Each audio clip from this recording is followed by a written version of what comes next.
യേശുക്രിസ്തുവിന്റെ പരിശുദ്ധമായ നാമത്തിൽ എല്ലാ പ്രിയപ്പെട്ടവർക്കും മോണിഡ്യുവിന്റെ പുതിയൊരു പ്രഭാത വചന ധ്യാനത്തിലേക്ക് സ്വാഗതം.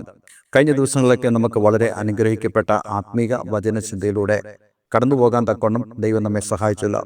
ഈ ദിവസങ്ങളിൽ നമ്മൾ ചിന്തിക്കുന്നത് ദൈവത്തിന്റെ ആത്മാവ് നടത്തുന്നവർ ഏവരും ദൈവത്തിന്റെ മക്കൾ എന്നുള്ളതായ ആ ഒരു വേദഭാഗത്തെ അടിസ്ഥാനമാക്കിക്കൊണ്ട് ദൈവത്തിന്റെ ആത്മാവ് നമ്മെ എങ്ങനെ, എപ്രകാരം, എങ്ങോട്ട് നയിക്കുന്നു എന്നുള്ള വിഷയങ്ങളാണ് നമ്മൾ ചിന്തിക്കുന്നത്.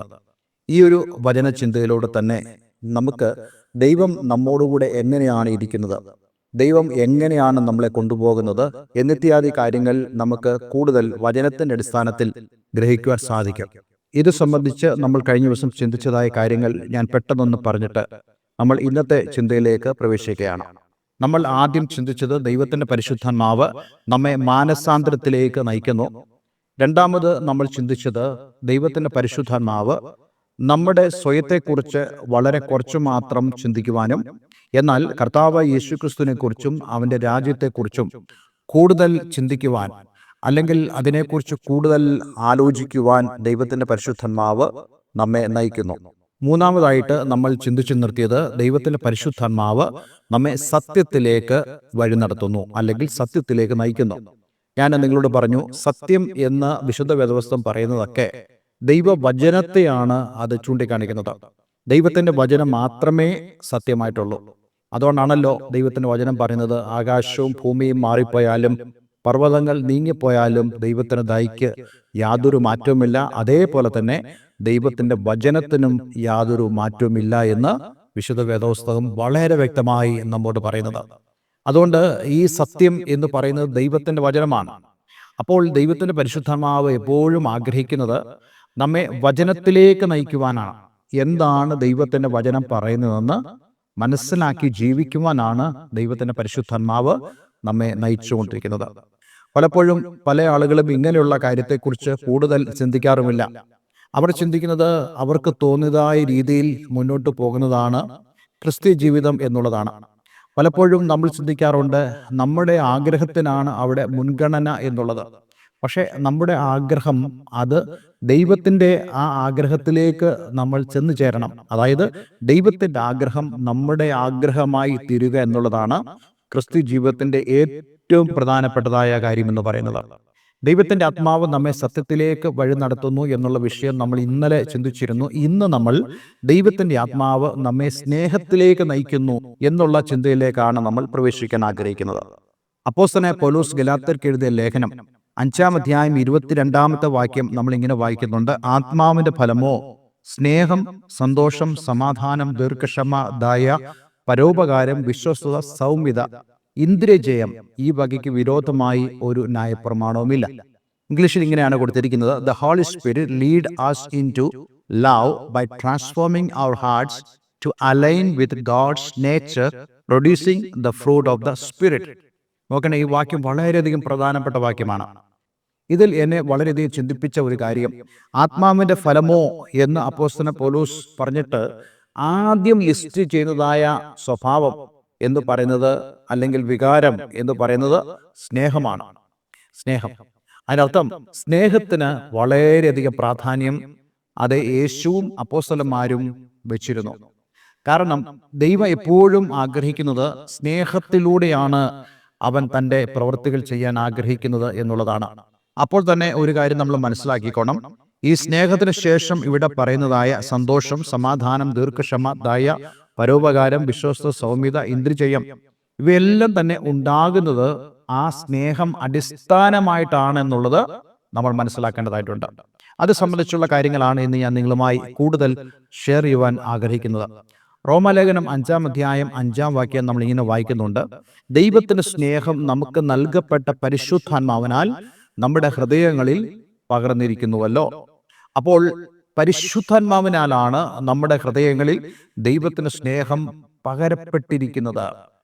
അതുകൊണ്ട് തന്നെയാണ് നമ്മൾ പൂർണ്ണമായും ചിന്തിക്കുന്നത് അല്ലെങ്കിൽ വിശ്വസിക്കുന്നത് ദൈവത്തിന്റെ ആത്മാവ് നമ്മെ സ്നേഹത്തിലേക്ക് നയിക്കുന്നു.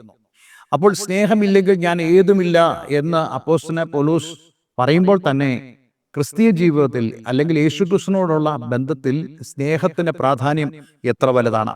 കഴിഞ്ഞ ദിവസങ്ങളിൽ ഞാൻ നിങ്ങളോട് സ്നേഹത്തെക്കുറിച്ച് വളരെയേറെ സംസാരിപ്പാൻ ഇടയായി തീർന്നു.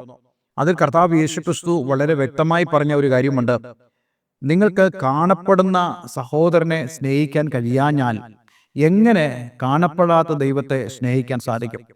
അതായത് ദൈവത്തിന്റെ സ്നേഹം പരിശുദ്ധാത്മാവിനാൽ നമ്മുടെ ഉള്ളിൽ പകരപ്പെട്ടെങ്കിൽ ആ സ്നേഹം നമ്മിലുണ്ട് എന്നുള്ളത് നാം അറിയുന്നത് നമ്മൾ മറ്റുള്ളവരെ സ്നേഹിക്കുക വഴിയാണ്. പലപ്പോഴും പല ആളുകളും അങ്ങനെയുള്ള കാര്യങ്ങൾക്ക് വലിയ പ്രാധാന്യം കൊടുക്കാറില്ല. അവർ പറയുന്നു, യെസ്, ഞാൻ ദൈവത്തെ സ്നേഹിക്കുന്നു, ദൈവം എന്നെ സ്നേഹിക്കുന്നു, മറ്റുള്ളവരെ കുറിച്ചുള്ള കൺസേൺ എനിക്കില്ല, മറ്റുള്ളവരെ കുറിച്ച് ഞാൻ ഭാരപ്പെടുന്നില്ല, എനിക്ക് ദൈവവും അവൻ എനിക്ക് മാത്രമാണ് എന്നുള്ള ചിന്താഗതിയിൽ ജീവിക്കുന്ന ആളുകളുണ്ട്. പക്ഷെ അത് വിശുദ്ധ വേദപുസ്തക പ്രകാരം വളരെ തെറ്റായിട്ടുള്ള ഒരു ധാരണയാണെന്നാണ് നമുക്ക് ഗ്രഹിക്കുവാൻ സാധിക്കുന്നത്. നാം ദൈവത്തെ സ്നേഹിക്കുന്നു, അല്ലെങ്കിൽ ദൈവം നമ്മെ സ്നേഹിച്ചിരിക്കുന്നു, അല്ലെങ്കിൽ പരിശുദ്ധാത്മാവ് തൻ്റെ സ്നേഹം നമ്മളിൽ പകർന്നിരിക്കുന്നു എന്ന് നമ്മൾ അറിയുന്നത് തീർച്ചയായിട്ടും മറ്റുള്ളവരെ നമ്മൾ സ്നേഹിക്കുമ്പോഴാണ്. അതുപോലെ തന്നെ റോമാലേഖനം 8:15 നമ്മൾ ഇപ്രകാരം വായിക്കാൻ കഴിയുന്നുണ്ട്: നിങ്ങൾ പിന്നെയും ഭയപ്പെടേണ്ടതിന് ദാസ്യത്തിന്റെ ആത്മാവിനെ അല്ല, നാം അബ്ബാ പിതാവ് എന്ന് വിളിക്കുന്ന പുത്രത്വത്തിന്റെ ആത്മാവിനെ അത്രേ പ്രാപിച്ചത്. നാം ദൈവത്തിന്റെ മക്കളെന്ന് ആത്മാവ് താനും നമ്മുടെ ആത്മാവോട് സാക്ഷ്യം പറയുന്നു. അപ്പോൾ ദൈവത്തിന്റെ പരിശുദ്ധാത്മാവ് ആ സ്നേഹം നമ്മുടെ ഉള്ളിൽ നിറച്ചപ്പോൾ എന്താണ് സംഭവിച്ചത്? നമ്മുടെ മേലുള്ള ആ ദാസ്യത്തിന്റെ ആത്മാവ് നമ്മെ വിട്ടുപോയി. ദാസ്യത്തിന്റെ ആത്മാവ് എന്ന് പറയുന്നത് പിശാചിന്റെ ആത്മാവാണ്. പിശാച് എപ്പോഴും നമ്മളെ അടിമകളാക്കി വെക്കുവാനാണ് ആഗ്രഹിക്കുന്നത്. അതെ, അവന്റെ ഇഷ്ടത്തിന് നമ്മൾ അടിമകളായി തീരുക, അവന്റെ സ്വഭാവത്തിന്റെ അടിമകളായി മാറുക. കുശുമ്പ്, അസൂയ, അത്യാഗ്രഹം, വഴക്ക്, വാവിഷ്ഠാനം എന്നൊക്കെ പറയുന്നതായ പിശാചിന്റെ സ്വഭാവങ്ങൾക്ക് നമ്മൾ അടിമകളായി തീരുവാനാണ് പിശാച് നമ്മെ നിർബന്ധിക്കുന്നത്. നമുക്ക് നമ്മെ തന്നെ പരിശോധിക്കത്തില്ലേ? എൻ്റെ ജീവിതത്തിൽ ഞാൻ മറ്റുള്ളവരെ കുറിച്ച് അസൂയപ്പെടുന്ന ഒരാളാണെങ്കിൽ, എൻ്റെ ജീവിതത്തിൽ അത്യാഗ്രഹം വളരെ വലുതാണെങ്കിൽ, ഞാൻ മറ്റുള്ളവരുടെ കുശുമ്പ് കാണിക്കുന്ന ആളാണെങ്കിൽ, തീർച്ചയായിട്ടും പറയാൻ സാധിക്കും നിന്നിൽ ദൈവത്തിൻ്റെ സ്നേഹം ഇല്ല എന്നുള്ളത്. അതേപോലെ തന്നെ മറ്റുള്ള ആളുകളുമായി അധികാരത്തിന് വേണ്ടിയോ അല്ല മറ്റേതെങ്കിലും പദവികൾക്ക് വേണ്ടിയോ നിങ്ങൾ സമരം ചെയ്യുന്ന ഒരാളാണെങ്കിൽ, നിങ്ങൾ മത്സരിക്കുന്ന ഒരാളാണെങ്കിൽ, നിങ്ങൾ മറ്റുള്ളവരെ ശ്രേഷ്ഠരായി എണ്ണാതെ നിങ്ങൾ തന്നെയാണ് ഏറ്റവും ശ്രേഷ്ഠമായ വ്യക്തി എന്ന് ചിന്തിക്കുന്നിടത്ത് ഒരിക്കലും തന്നെ നമുക്ക് വിധി എഴുതുവാൻ സാധിക്കും, നമുക്ക് നമ്മെ തന്നെ വിലയിരുത്തുവാൻ സാധിക്കും. എൻ്റെ ഉള്ളിൽ പരിശുദ്ധാത്മാവിനാലുള്ള ദൈവസ്നേഹം ഇല്ല എന്നുള്ളതാണ്. ഈ വചനത്തിലൂടെ ഞാൻ ആഗ്രഹിക്കുന്ന വളരെ പ്രധാനപ്പെട്ട കാര്യം, നമ്മൾ ഓരോരുത്തരും ദൈവത്തിന്റെ പരിശുദ്ധാത്മാവിനാൽ ദൈവം നമ്മുടെ ഉള്ളിൽ പകരുന്നതായ ആ സ്നേഹം അനുഭവിക്കുന്നവർ ആയിത്തീരണം എന്നുള്ളതാണ്. അതുകൊണ്ട് ഇന്നലെ കേൾക്കുന്ന പ്രിയമുള്ളവരെ, നമുക്ക് നമ്മളെ തന്നെ ഒന്ന് പരിശോധിക്കാം. വാസ്തവമായിട്ടും എൻ്റെ ഉള്ളിൽ ആ ദൈവത്തിന്റെ സ്നേഹം പകർന്നിരിക്കുന്നുവോ? ദൈവത്തിന്റെ സ്നേഹം പരിശുദ്ധാത്മാവിനാൽ നമ്മൾ പകർന്നു കഴിയുമ്പോൾ നമ്മുടെ ഉള്ളിൽ വരുന്നതായ, നമ്മുടെ ജീവിതത്തിൽ വരുന്നതായ മാറ്റങ്ങൾ അത് തീർച്ചയായിട്ടും മറ്റുള്ളവർക്കും ബോധ്യപ്പെടും. അതേപോലെ തന്നെ നമുക്കും ബോധ്യപ്പെടും, അതെ, എൻ്റെ ഉള്ളിൽ ദൈവത്തിന്റെ പരിശുദ്ധാത്മാവ് ഉണ്ട്. ഇന്ന് നമ്മളെ തന്നെ നമുക്കൊന്ന് പരിശോധിക്കാൻ കഴിയുമാറാകട്ടെ.